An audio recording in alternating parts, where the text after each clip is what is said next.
up, Bvsters? It's your man, Will, and I'm here for another podcast. Welcome to today's podcast, actually. And now we're on to Season 2. This will be Episode 1.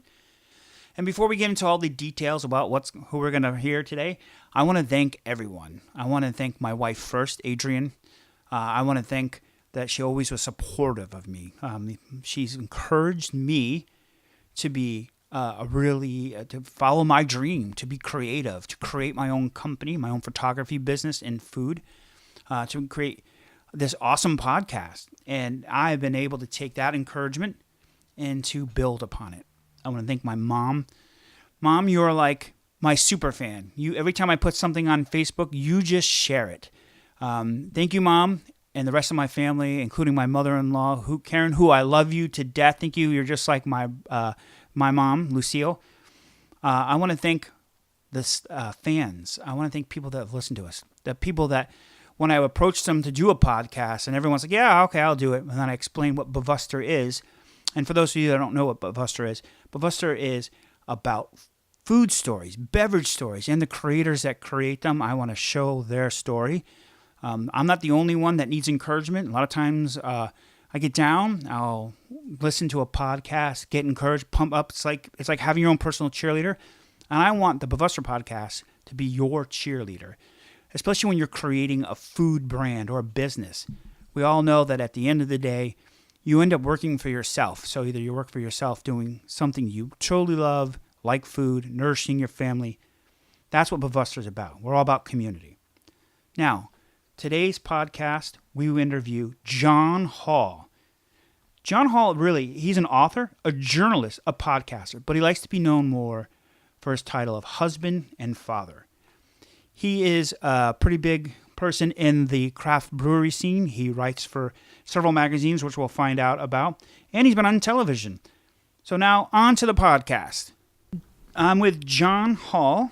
And you're an author, a journalist, a podcaster, a husband, and a father. Yes. That's a huge title. Yeah. I usually put father and husband first before all the other things. But yeah, that's, yeah. Yeah. And now you have one child, right? One child. She is 17 months old. Wow. Yeah, it's a lot of fun. You're in for a long haul, my friend. Yeah. It's, having a kid is actually just, it's opening up my eyes to so many more things that I haven't experienced. And even in thinking about like food and drink as well, of just rediscovering some foods that, I had as a kid that we're giving to her now, or just getting excited about watching her reaction as I'm feeding her, new foods that we're making for dinner every night. So it's fun on a lot of levels. It's no sleep, but it's a lot of fun. Yeah, you don't get sleep back till they get real old. I noticed your book, the Drink Beer, Think Beer, Getting to the Bottom of Every Pint. Yeah. You did your forward. You actually do that to your daughter. I did, yeah. The dedication is to my daughter. Yeah. And I noticed you're going to go to England first and then come back? Well, it's more of the drinking laws, and I get into that later on in the book, which comes out in September. But you can drink a pint at age 18 over in the UK and parts of Europe, and we're 21 here. So, going to bars, visiting breweries, meeting the artisans behind it is so much of my life, my professional life, that I'm excited to one day, have a proper pint with my kid at these places. And if I have to wait 18 years to do it, so be it. But I'm definitely looking forward to that aspect of it. That's mega cool. I kind of envious. I'd like, in some way, if they change the law, are you going to reverse it? You can do U.S. here and then go there. Yeah, but I very much doubt that that'll happen here. There's statistics that point out that after the Universal 21 law was changed, that the drunk driving deaths dropped. I think it would just be too tough to change. However, what's interesting is that you can vote at 18, you can buy lotto tickets at 18. Yeah. There's all these various things that you can do. You can't go to casinos until you're 21 because there's alcohol, but you can go to war. You can there's all these things that you can buy cigarettes at 18. Yeah. It's just so interesting to have that 3-year gap in between. Right. And I think what's so important, I get into this in Drink Beer, Think Beer, is there's such a stigma of you can't do this until you're 21 that I think it's a reason that so many teenagers rebel. And binge drink, at younger ages, or experiment probably too tough, and especially in secret, because it is this taboo. And if we can work to sort of normalize some of the drinking that's out there, and I'm not saying lower the drinking age to 12 or anything else like that, but to not make it so much of a taboo. My wife and I talk about this all the time, of making sure that if we are having a cocktail or a glass of wine or a beer here at the house, or when we're out with our kid, especially as she starts to get older, to show proper behavior and show that it's not that everything in moderation is an okay thing, especially when it comes to that. And that if she does get curious at a certain age, well, we'll have to have conversations about, like, okay, do you want to test something or taste something, not like a full drink, but just to take some of the mystery out of it, to be like, this isn't something that is glorious and magical that you have to wait until you're 21 for. And so we've been taking her to breweries already. She's been to 6 or 7 in her short time as she's been around with me. Tour T-shirt made up. Yeah, pretty much. Well, here in Jersey City, where we are, Departed Souls, which is our city's only brewery right now, has a bib that they give to parents if it's the first time a baby has come there. And so there's a Departed Souls logo on it, and it says "Baby's First Brewery." And I think it's a cool thing. We still use it. That's pretty cool. Actually, when I first met you is when you did your cookbook. And you were at the Word. Dishing Up Jersey. Yeah. Yeah. I was petrified. I don't know why. It's so weird. And you've never been to a bookstore before? No, I was writing the books. The thing is, I think you and I had talked on Facebook, briefly for a hot second. Yeah. And then, I knew I wanted to do something. I've always been on the end of the producing end of things. Yeah. I've done music videos. I've set up interviews with Tommy Ramone of the Ramones when he was still living, and that's legendary. That was easy. But going to meet you, to get my picture taken and you sign our book, I was petrified. I don't know why. You have that power of making me petrified. Well, I'm sorry about that. There's no reason for it. I'm certainly not a Ramone. No. By any means, and I'm just a guy who likes drinking and hanging out and talking with people. No, it's cool. I think it's because I didn't know what I was going to do or say. And I was like, okay, what am I doing? What am I saying? Now I'm much more polished because I've had 2 years almost. Well, no, it's when I was a young interviewer as well, I had that in me as well. I've been fortunate to be a journalist for the last 22 years, but certainly when I first started off, it's you want to ask the right question, you want to put the right thing out there, you want to have some credibility and everything, and even still to this day. When I'm out and talking to people and interviewing people, much in the same way that you have this outline that you've done some research into it, I still do the same thing. You have to if you're covering this industry, be it food or drink or anything else in between, because if a chef starts talking about specific techniques and you don't know, you're already at a disadvantage now. And you don't have to know as much as them, but you need to know enough to keep your head above water during the interview. Yeah. No, I totally understand, and it makes total sense. It actually... In the 2 years since the last time you and I have talked, I've been through liquor tasting. When I worked at the Coach House, we created this whole liquor tasting series where I had to speak in public. Yeah. And that opened my eyes. The bartender was this crazy New England guy, and he made all these amazing cocktails, especially that's where I learned bourbon. And I could bathe in Jack Daniels before, but now that's it. I like good bourbon. Yeah. Yeah. So I know that Brian from Departed Souls. We've kind of just talked about him. Yeah. The other day I was at O'Leary's Public House. Where's that? It's near that new section. Oh my God, it's gonna kill me now. It's here in Jersey City. It's in Jersey City. Yes, it is Jersey City. It's one of the up and coming areas. It's the same place where 902 and J Beer Co. is planning to put their. It's literally, they said it's right behind the bar. Oh, okay, cool. And it's one of the only bars I know that has a parking spot. Ooh. You can actually drive and park. But I went there on a Sunday, and Brian rolled in with his bike, and we were just chit-chatting. And I was telling him how you just confirmed, and he said, "Oh, I love that guy." And you did the home brewers, a little event at his place. Yeah, so every year the Great American Beer Festival happens out in Denver. And so I got together with Brian and Carl, who is the president of MASH, which is the Morristown Area Homebrewers Society, and we did a beer. It's an imperial porter that has smoked peppers and some cocoa in it as well. And we're entering the beer into the Pro-Am competition. So Brian being the pro and Carl and myself being the am in that whole thing. And so this beer will be out and judged along about 100 or so other entries from around the country from folks who did the same thing as we did.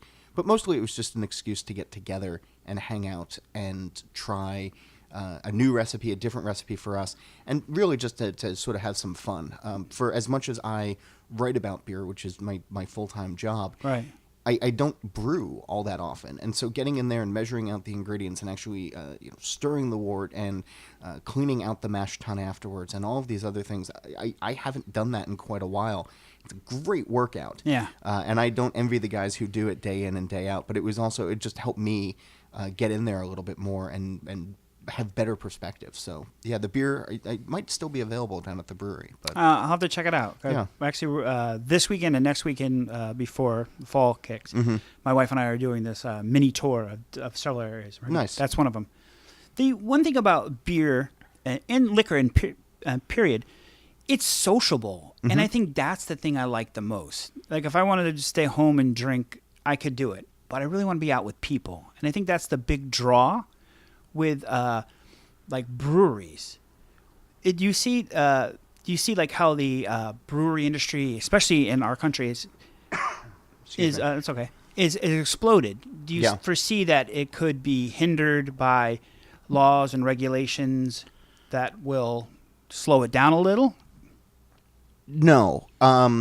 I think that in certain areas it's already being hindered. Okay. So here in New Jersey, there are certain things about entertainment, like where having a TV on counts as entertainment, and right. You need to have a tavern license for that. And so there's certain restrictions that here in this state, at least in New Jersey, where the breweries could be doing more, but they're restricted by state laws or they're being held back by the Restaurant and Tavern Association, which is a huge lobbying group, right. which has significant sway over the lawmakers in Trenton. And so the brewers are at actually a disadvantage because of that. But right. to your point about beer being sociable, in so many ways, breweries have become the new tap rooms, or have become the new taverns, as it were. A lot of them are family friendly. I mentioned that you can bring a baby to Departed Souls and get a bib. Some breweries are not, and that's fine as well. But it's cool having a space where everybody comes for the same reason. Yeah. If you're at a bar or bar restaurant, people are there for different reasons. Some people might be there, on a date, or some people might be there to drown their souls, or some people might be there for dinner. But when everybody comes to a brewery or tap room, there's a certain vibe, a certain feel. They're coming for the beer. They're coming for the spirit that the modern beer renaissance has brought on. Right. And so there's a different feel to tap rooms these days, which is really quite a lot of fun. And you can find, you can meet strangers and they can become friends and you can have fun conversations, or you can just sit by yourself right. If you want to and sort of get lost in your own thought as well. And all of that is welcome at a brewery, at a tap room these days. Yeah. No, and that's the thing I like the most is the whole community. Drinking with the community. It's like when you go to the farmer's market. Are you a farmer's market person? Yeah. In the Heights, we have a really amazing one, and it's very, community-centric. And there's always something going on. And that's why I get that kind of the vibe at a lot of the breweries I've been to. Do you remember your first beer ever? Yes. What was it? It was a Heineken. And it was taken out of my parents' basement refrigerator out in the suburbs. My dad was a Heineken drinker. I don't know if it was to stand out from the Bud lovers in the family, or the folks who drank Bud Light or Miller Lite or that kind of thing. But yeah, I clearly remember a sweaty green bottle coming out of the fridge and the overwhelming smell of skunk and all of these other things. Yeah, it stuck with me. Oh my God. But then as I started to branch off into better beer, I remember drinking Magic Hat No. 9 when I was in college, and that stuff. Yeah. That stuff was like my first craft beer, and it was like, I was at a pizza place, and they're like, "Here, try this beer, you'll love it," and it pairs great with food. Oh, it does. It does. It had this, really nice subtle hop bite to it, a little spicy, but the apricot that came through was really quite nice. That and Red Hook ESB from the Seattle / New Hampshire brewery is another one that was really transformative for me, and it made me realize that beer was more than just mass-produced lagers. And I still think of both of those beers fondly, although I can't say the last time that I had either of them. Magic Hat number 9, probably in the 90s. Yeah. Like the middle 90s. Yeah, it's been a while. Yeah. My first beer, I stole my old man's PBR. Okay. And I thought I had hit it. Like, yes, I have a beer, and it's a PBR. And it's now, I mean, the PBR is such a different beer now, but back then, forget it. It's like common man's, working man's beer. Now it's very hip. Yeah, the hipsters resurrected it. It was a really smart marketing move on the part of the brewery and some of the distributors to start offering it for like $1 a can. And so everybody who was price conscious or just looking to get their buck stretched a little bit further, they move a ton of that beer, thanks to that model. And we're actually seeing the reverse happen now with certain beers like Modelo, which is in the same vein as a PBR, but it's going for $5 a can now, which is insane in certain areas. But they're doing it because they're appealing to the anti-PBR or the reverse PBR, saying like, hey, by buying this for $5, you're really getting this premium product that's, getting a premium by beer. the way, made by Anheuser-Busch InBev, and by the way is just the same old. Yeah, it's mass-produced beer.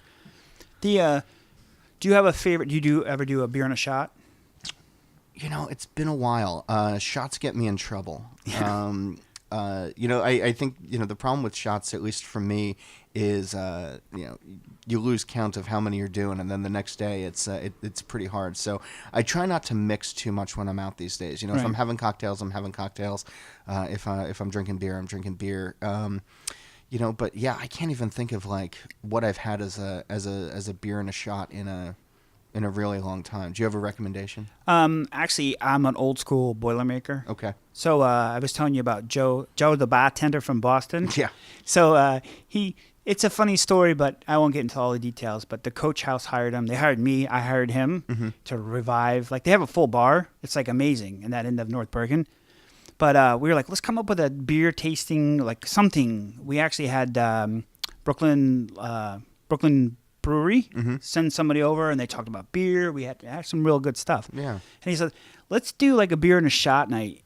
So we would do like different beers and shots, and he gave me Crown Royal. He goes, this I call north and south of the border, and then like a Modelo. Okay. So every time that I'd want one, he'd give me a different like combination. Okay. So, and then that's what I've been hooked on for now 3 years. Cool. All right. So, I mean, but I like my bourbon a little better than it was. Okay. Who influenced you growing up? Oh, man. In what area? Either personal or professional, either way. God. I mean, when it comes to food, I was certainly influenced by both of my grandmothers. Both were cooks in their own different way. So both children of the Depression.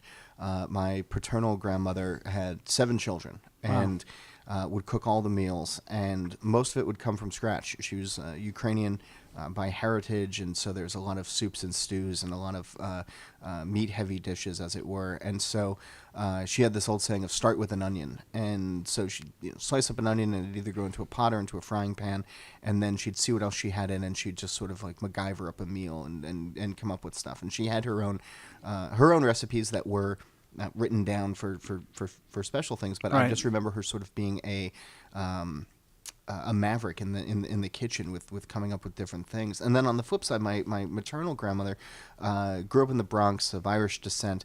Very simple meals, but she would find ways of juicing things up a little bit. So I always remember a lot of frozen French fries and frozen fish sticks coming out of her small apartment kitchen, which it's a modest meal. There's nothing fancy about it, but she'd always buy a fresh lemon.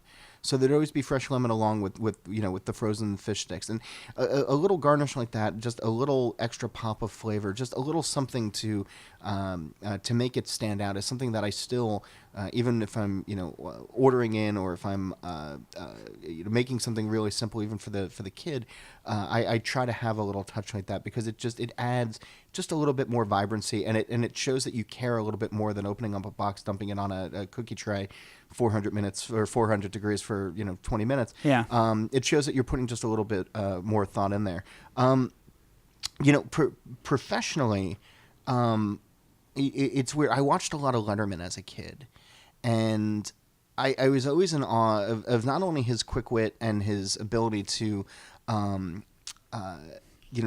wacky things, right, but it was finding interesting things to talk about with regular people, normal people, and also the way that he would. He didn't really do the celebrity interview in the way that Carson did or Leno did, where just reading off of cards. He'd challenge people, and he'd get people thinking about deeper issues, and he would go just a little bit deeper than the surface talking points, and that to me always struck out as I became a journalist, of going just a little bit deeper, of just not taking something as the first round that somebody says it, but then following up afterwards and saying, I'm thinking about this, or, like, what was your motivation, or getting just a little bit deeper into it. Watching his interview style was always something that I tried to emulate, and I still do. Yeah, I'm a Letterman guy, so Okay. I understand. Actually, I've been to his show twice, and cold. Okay. Yeah, like it's really, when they say it's cold, it's freezing. It keeps people alert. Yeah. No, that was the old joke about the Ed Sullivan Theater. But yeah, no, they definitely, around 56 degrees, I think it was. But it kept people awake and alert. If it gets hot under those TV studio lights, and it can wear you out and slug you down a little bit. So yeah, I think it was always a smart thing for him to do to keep everybody awake. He always had a way of making everyone engaged, and that's what I remember. And then he would talk to the band leader, Paul, and so it wasn't just like your interview; it was like everyone's reaction in the band and back. So yeah, I love that style. Yeah, I think you need to draw people, and you need to give people a reason to care. And if it's just one guy talking, it's not always great. And if you can have real meaningful conversation with folks, even if it's for 45-minute podcast like this, or if it's like what we do on our podcasts, like Steal This Beer. Yeah. You have to find ways of engaging people more than just so what do you do for a living and where do you come from? Yeah. It gets listeners, hopefully, and watchers more engaged. Yeah, it's telling stories. Yeah, and the conversation, and that's, I think a lot of brands talk at you, and really we've looked past that. If you can hook me in and then tell me something and share, and like we have commonality, and then I've done that. Yeah. When you talk about your grandmas, my Nana, I remember she was a hardworking Polish woman, but she had like these weathered hands, and she would make apple pie. Okay. And I mean, like old school with the Granny Smith, and she'd roll it out. And when I went to photography school, they said, do something that was family centric. And I remember taking pictures of components. I couldn't take pictures of my Nana's hands. That's because she had passed away. Okay. So I took components of apple pie because it reminded me of my Nana. Yeah. Yeah. And road trips to Massachusetts to our farm. So, professionally, how hard is it for you? Now, you've written how many books now? 5. As he looks at his bookcase. Yeah. I love it. 5. Yeah. 5. As the journey goes from you creating the books, like doing all the research and then laying it out. Yeah. How hard is it? How has it become easy over time? No, I don't recommend it at all. Yeah. I have a couple of proposals in right now, and I don't even know why. It's so much work. It's so little money. But there is something that's a lot of fun about it. Although pretty much every writer will tell you that you reach a point in every manuscript where all you want to do is set the whole thing on fire, the house on fire, and just walk away from it because it is so it's so daunting. It's a tough thing in this. To put out something that is so permanent, written on paper, and people, if you do a good job, they'll put it on their bookshelves, and they'll keep it. And so you're putting so much of yourself into these things and the research and everything else that it's certainly technically challenging, and it's a time commitment, but it's also emotionally draining, I think, for a lot of writers as well, because you get so caught up in these things and so wrapped up in the subject matter, and you want people to like it so desperately. You want people to like it because that you're not writing a book to not sell. You want people to talk about it and to get it out there, and hopefully get more books and all of that. So there's a lot of angst that comes, at least for me, with it. And I think that other folks that I've talked to sort of have the same thing. And then eventually the day comes and the book is printed and it's sent out into the world. And then, all you can do is just hope. And hopefully it's well received. So do you think that as a creator, a writer, do you think that long form book is still always going to be like one of your loves, or are you going to write shorter pieces, a little more precise, or do web content? I know that you have several things, but do you think you'll modify it? No, I like the balance that I have right now. I have the 2 podcasts, the one that I do with Craft Beer and Brewing Magazine, and then obviously Steal This Beer, which we've been doing for 3.5 years now. It's myself and Augie Carton from Carton Brewing here in Jersey. And I love that aspect of it because, every week is something different. I get to mine different thoughts. You get to have these long-form conversations. The short-form articles that I do for the magazine, some freelance and some other stuff that I've done over the years, I like that as well because you get to talk to multiple people and you get to put thoughts together into 2,000 words or 1,200 words or whatever it is. And then obviously, the books, be it a cookbook under a unified theme like Dishing Up New Jersey, where I really got to dive deep into our state's food culture, which was, a really fun thing to do. Or like Think Beer, Drink Beer, of getting, or Drink Beer, Think Beer, I guess it is. I even keep switching it up. Drink beer, think beer, getting to the bottom of every pint, about thinking about more than just what's in the glass. Right. But, what's happening around the glass sort of got me out of my comfort zone as well. And I got to, do it in 100,000 words, which you can't do in a podcast. You can't do in short form. And so I like all 3 aspects of it because it uses 3 different writing and professional muscles. And keeping all 3 of those sharp, I hope, makes my work in the other 2 arenas better. Yeah. So, if I'm working on one, hopefully it makes me better in the other 2 and so on and so on. That's cool. Yeah. Have you thought of, and you've been on television, you are a staple of television, which I kind of like, but they always pull you up around like St. Patty's Day. Yeah, or, I get trotted out for all the beer holidays. Yeah, the beer holidays. Hey, it's Oktoberfest, Hall's here. Yeah, it's, yeah. But do you think that you would do, if someone said, hey, you want to do a TV show about beer, would you? Would you consider it? Sure. The interesting thing about some of the TV shows that have come out about beer have been about the cult of personality. So, or they've been in this reality TV manufactured type of thing. So, Dogfish Head, which is a brewery in Delaware, did a show a couple years ago that ran on Discovery Channel. And they had this whole... They ginned up all of this drama behind it. So it's like, oh my gosh, we have to, if we don't make this beer today, we're never going to make our festival deadline, and what's going to happen? And then, and then they, cut to commercial and they come back and say, oh yeah, well, we made the beer and hey, we hit our deadline. So it's this manufactured stuff. Or there's another episode where right before a commercial break, a bottle broke on the bottling line and this dramatic music played and it's what's going to happen? And you come back from commercial and it's like, oh, we swept it up and we continued the line because broken bottles happen all the time. Yeah. And people didn't necessarily respond to that. And, there's been other shows where it's like, hey, let's go out and get drunk. And like, that's not necessarily the type of stuff. So I think if there's smart content, if there's something that explains, if there is something that could actually help people understand their beer a little bit more, yeah, I'd talk to people about getting involved in it. That's good. I think reality TV is not real. Of course. Yeah, no, it's all scripted. It's all scripted. But and food TV is horrible now.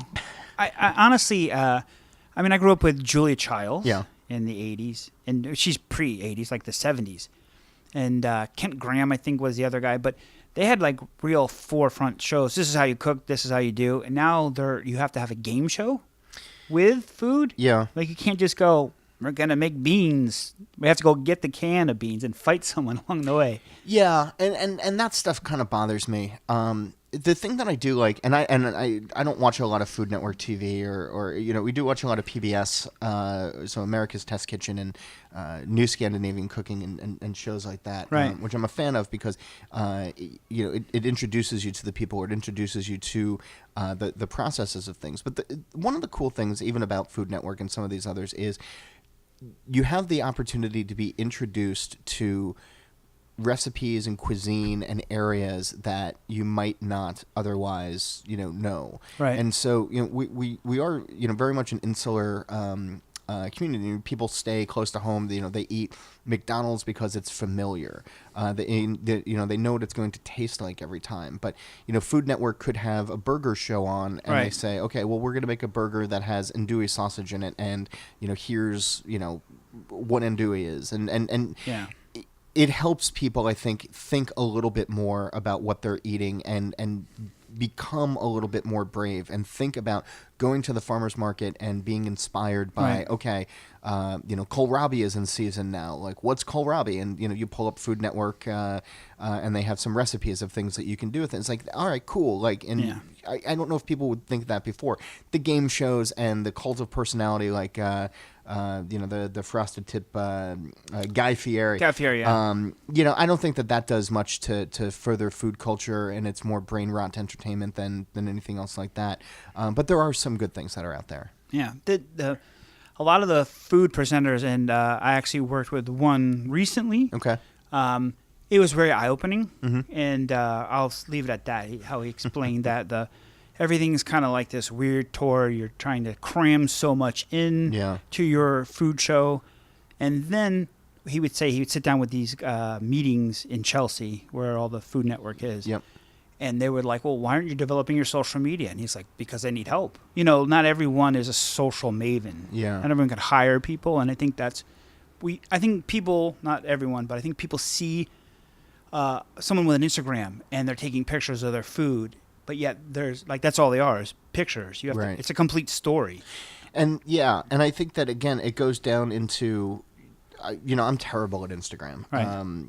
But I love trying new dishes and thinking about in my mind how I can reverse engineer them, or talking to a chef about, how this happened, or trying a new beer that has a specialty ingredient in it and talking to the brewer and saying like, so where did you add this? And and in what form? And, how'd you source it? And, all that. And then, if I do take an out of focus Instagram shot, I can at least tell you about the beer as well. So even if you don't like my art, you're still learning something, as opposed to so many of these are just social media to me is important, certainly. Right. But these are sort of fake numbers. If you have 10,000 followers on Twitter, you have 150,000 followers on Facebook, or whatever it is. Does it translate into anything aside from ones and zeros on the other end of a modem? So I don't always know, and I think that the real connections are the ones that are better. Yeah, the ones in person. Yeah, that's going back to community. Mm-hmm. And I'm still waiting for my Instagram check. So, who would you say your tribe is? And that's kind of a big internet social. Like, find your tribe, but in essence, when you sell a book, you're really creating something you love, but there are a bunch of people that love it too, and you kind of like, this is what I'm selling to you, this is what I'm presenting to you. Yeah, so it's not necessarily the people that are in the beer bubble, the ones who spend all of their time online or trading beers or trying new things. For me, it really comes down to the people who are still skeptical about craft beer or small batch beer or whatever it is that we're calling it these days, because right now craft is 13% of the overall beer drinking marketplace. So there's 87% of beer drinkers that are out there that have still not tried local, or if they have a they went right back to drinking some of the macro stuff. And I need to be very clear. I'm not anti Budweiser. I'm not anti-Miller or Coors or anything else like that. Those are technically perfect products that are put out.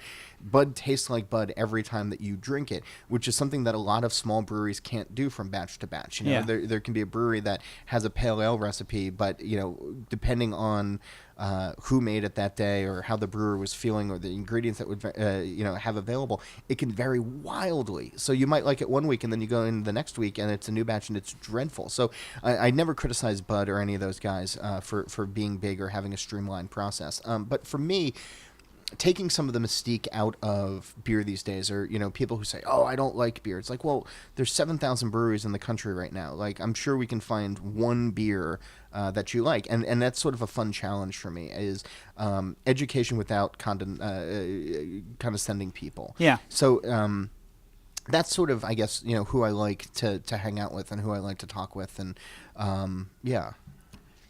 I totally get that vibe. And I think a lot of us get caught up in the romance that we're preaching or we're talking or we have this tribe. I mean, the Bvster tribe really, honestly, are people that are foodies. Mm-hmm. They love to eat. Yeah. But they're also maybe thinking about, they need inspiration. Like, as you all know, corporate America isn't forever. Sure. And you kind of have to go and do your own thing. And that's the kind of the tribe that we have. Eventually, you're like, maybe I have to dust off grandma's cookies. Yeah. And go from there. And like build a business, and we need inspiration, and not everyone on the internet is always inspiration to who you are, right? I'm sure there's a brewer out there that's like, I like beer, I want to brew beer, but sometimes I get down or I need help with a recipe or inspiration. Yeah, and that's what I'm hoping to offer people in that culinary. I like that. I think that's a great philosophy. Yeah, and I was a corporate chef for many years, and after burning out basically and just saying, I'm leaving. I was able to get with one of the first internet grocery stores. Oh, cool. In 1999. Wow. And there was only 3 in the nation, and only one survived. That's Peapod. That's a different story. But you had to teach people. Literally, I got hired as a deli slicer. I had an online deli slicer. Yeah, basically, and never sliced a slice of meat ever for them. Right. They hired me as we weren't open yet. Can you go out and educate people how to order things? Because no one knew how to put things in the shopping cart. Yeah, I was going to say, I mean, and even just with slow dial-up and, God forbid somebody else picked up another phone in the house at the time, right? And it's, done. Oh, I lost my grocery order. Yeah. These days it's I can't imagine the algorithms and the source code that goes into some of those, but it's it's a cool service. Yeah, the technology has jumped. I mean, Amazon. If we order something from Amazon, and they're like, "Okay, it's on its way." Yeah. Right at 1:00 in the morning, because I always get amazing. the between 5 and 7 a.m. Because I'm a morning guy. But they're like at 1:00, it's on its way. Yeah. When I worked for ShopLink, that was we were lucky to get the trucks out by 6. Okay. Yeah, and then you have to do everything. Mm-hmm. So it was truly like a startup. And that was where I came from, and then it lasted a year, and they folded. And then so I've been on the culinary side, cooking for 5,000 people. Yeah. And then this new technology, and now I'm into pictures, and that's my whole vibe is there's people out there that are like me that need to be inspired, but they need to be inspired in this one vein. Yeah. So and it doesn't fit all. And, I think that's the cool thing about food and beverage culture these days as well, is that you can have a day job, you can have something that's not involved, but if you're really into beer, you can find, your online tribe. You can find common people that, I talk to folks all the time who say, my coworkers and I, we were hanging out one afternoon, and I mentioned, I mentioned this beer that I had, and this guy said, "Oh, you should listen to this podcast." And it turns out that it was your podcast, and then we both started talking about your podcast, and I was like, "Oh, that you guys had never really bonded over anything before, but you found this common thing, and that's a really cool thing." And I think that people are finding that more and more. They found it in pop culture for a while, but talking about beer and food, it was always sort of a fringy thing. Mm-hmm. And so now I think it's great that people are finding like-minded people, and that the internet are bringing people together, and that they're connecting in real life over it as well, that they're connecting at tap rooms, or they're connecting at farmers markets, or they're connecting at restaurants. It's a cool thing. No, it totally is. Where can someone connect with you online? Oh, man, I'm all over the place here. So johnholl.com, and it's HOLL. I'm on Twitter at John_Holl, Instagram at Mr. John Holl, because the other one was taken, and I'm on Facebook, and you can go to stealthisbeer.com for all of the various podcasting stuff on there, and beerandbrewing.com for the magazine. That's awesome. Thanks, man. Thank you so much, John, for joining the Bvster podcast family. And until next time, folks, stay tuned. Thanks so much. Yep.